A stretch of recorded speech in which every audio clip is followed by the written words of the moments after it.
ആലപ്പുഴ വയലാറിൽ നിന്നുള്ള കാഴ്ചയാണിത്. വെള്ളം കാണാൻ പറ്റാത്ത രീതിയിൽ പോളപ്പായൽ നിറഞ്ഞു കിടക്കുന്നു. 2 മാസത്തിലധികമായിട്ടും ഈ പായൽ ഇവിടെ നിന്ന് മാറ്റാനുള്ള ഒരു സംവിധാനം ഇവിടെ ഉണ്ടായിട്ടില്ല. നമുക്ക് ജലഗതാഗതമായിട്ട് ബന്ധപ്പെട്ട് അതും നടക്കുന്നില്ല, മത്സ്യബന്ധനവും നടക്കുന്നില്ല. അതുകൊണ്ട് ഈ പ്രദേശവാസികളായ മത്സ്യത്തൊഴിലാളികൾ എല്ലാവരും ഇന്ന് നിത്യപട്ടിണിയിലാണ്. കുട്ടനാട്ടിലെ പാടശേഖരങ്ങളിൽ കൃഷി ആരംഭിക്കുമ്പോഴാണ് പായൽ ശല്യം രൂക്ഷമാകുന്നത്. പലപ്പോഴും ഉൾനാടൻ മത്സ്യത്തൊഴിലാളികളുടെ വള്ളവും വലയും പായലിൽ കുടുങ്ങും. പിന്നെ വള്ളം ഇറക്കാൻ നോക്കിയിട്ടുണ്ടെങ്കിൽ പിന്നെ പായലായി പോയിട്ട് പിന്നെ വള്ളം തിരിയെടുത്ത് കൊണ്ടുവന്ന് കെട്ടിയിട്ടിരിക്കുകയാണ്. പിന്നെ ഉപ്പ് വരാതെ 4 മാസം കഴിയാതെ ഈ പായൽ പോകില്ല. മത്സ്യത്തൊഴിലാളികളെ മാത്രമല്ല, സർക്കാരിന്റെ ബോട്ട് സർവീസിനും പോള വെല്ലുവിളിയാണ്. ഇത് മുൻകാലങ്ങളിൽ പഞ്ചായത്തുകൾ ബന്ധപ്പെട്ട് പുളഞ്ഞിർ പാടശേഖരത്തിൻ്റെ പുളഞ്ഞിലകത്തൊക്കെ എന്ന് പറഞ്ഞാൽ ഈ തൊഴിലുറപ്പ് തൊഴിലാളികളെ കൊണ്ട് വാരി കൂട്ടിച്ചിട്ട് കർഷകർ കൊണ്ട് എടുത്തുകൊണ്ട് പോകുന്ന സംവിധാനം ഉണ്ടായിരുന്നു.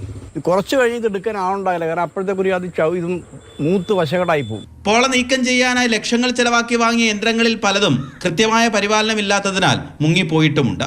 മാതൃഭൂമി ന്യൂസ്, ആലപ്പുഴ.